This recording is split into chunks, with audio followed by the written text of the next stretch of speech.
আজ শুধু একটি কবির জন্মদিন নয়, আজ এক সত্তার জন্মদিন, যিনি বাংলা ভাষাকে বিশ্ব দরবারে সম্মান এনে দিয়েছেন, যার কলমে শুধু কবিতা নয়, ছিল মানবতা, প্রেম, প্রকৃতি ও প্রতিবাদের অক্ষয় বার্তা। আজকের দিনে আমরা যেন তার লেখার গভীরতা কেবল মুখস্থ না করি, বরং তার হৃদয়ে ধারণ করি।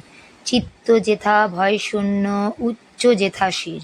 এই প্রার্থনা যেন আমাদের প্রতিটি পদক্ষেপের সঙ্গী হয়। এই দিনে আমাদের প্রতিক্ষণ হোক মানবিকতা, সৌন্দর্য ও সংস্কৃতির আলোকের পথ চলার। রবীন্দ্রনাথের সৃষ্টি যেন শুধু পাঠ্য বইয়ে না থেকে জীবনের প্রতিটি পরতে জড়িয়ে থাকে।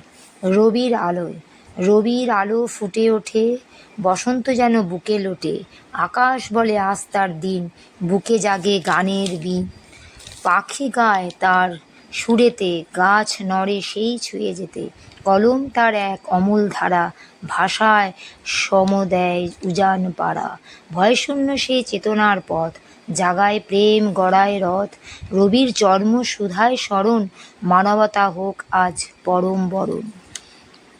নমো।